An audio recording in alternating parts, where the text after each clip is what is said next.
the things that crossed my mind was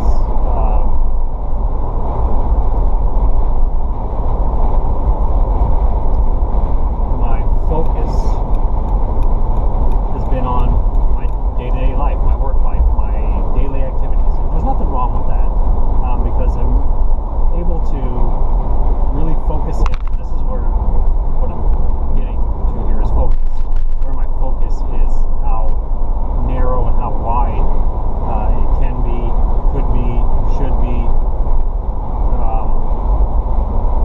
And my focus has been on the details of my daily life and what I'm having to do on a daily, hourly basis to proceed down the path that I'm on. But what I was thinking this morning is that I would really like to be able to pull back on that focus and take a little bit more of the bigger picture in to my scope and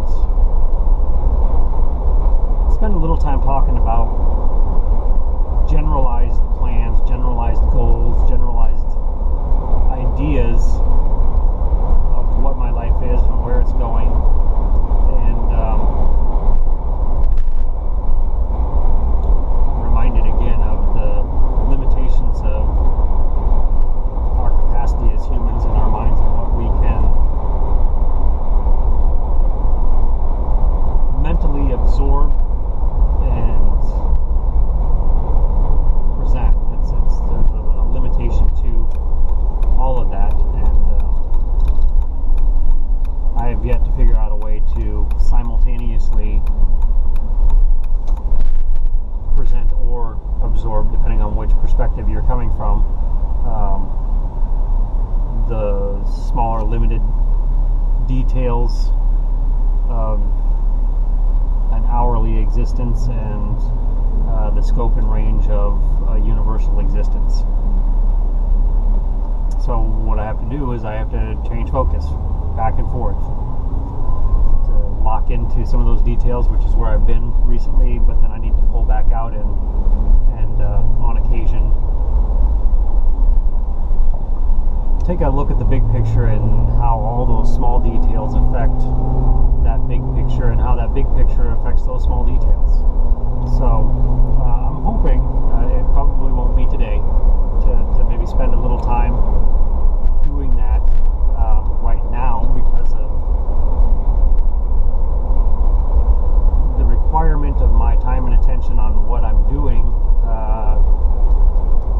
I don't have a whole lot of time to discuss generalized philosophy and my approach to life and where I'm going and what impact I hope to have and what impact I'm currently having.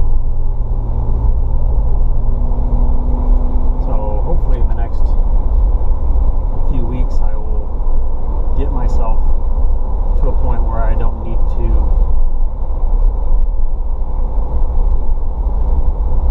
focus as much of my concentration on my daily tasks. And I'm kind of, between work and what's going on around the house, I'm kind of pushing my limits as far as what I am able to process and handle. We've had some issues with some of the mechanical things in the house. We had an issue with the AC the other day, and I don't know how much I talked about that, but we were able to get that fixed. But it's time to realistically start considering replacing our HVAC system. In the meantime, we had a gas leak, which we had to cut and cap off a gas line from something that was no longer needed, but in doing that, we had to shut down the gas, which shut down the water heater, which I knew was kind of on borrowed time anyway. So we were able to get it back up and running after that, and it went out 2 days ago. I went home last night and worked on it for a bit. Took it apart, cleaned out the burner assembly and the housing and all that stuff, trying to increase the airflow and get it to light back up and stay lit.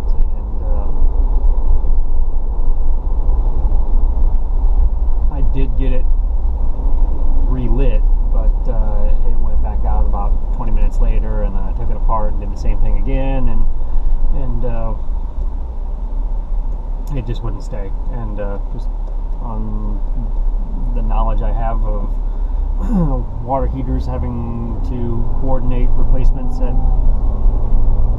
numerous properties over the years, I know that it's time to replace this. So that's a pretty big financial expense that I was not necessarily expecting and didn't really necessarily have the funds to do. So I had to get creative. I do not have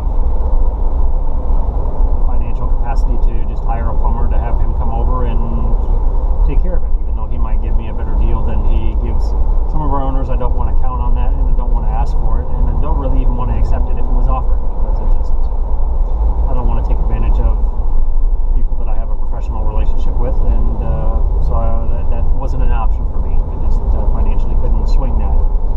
So I have installed water heaters before, half a dozen or so in my life, and it's never been a big deal. Definitely feel I can do this, but I'm not 100% familiar with the codes. I know in general what they are, and but I definitely want it to be code compliant, because I am considering the possibility of selling our home sometime in the relatively near future, and maybe upgrading or making some changes. But in order to do that, I need it to be code compliant. I'm trying to figure out the most financially frugal way to be able to do all of it and make sure that it's done the way it needs to be. So I did buy a water heater. I had limited options with the funding source that I was using. So I was able to do some internet research last night and find one that had over 300 reviews on it, and it was mostly positive. So I'm going to use that as a guide, and I did make the purchase using those funds last night. I need to pick it up after work today and then try and figure out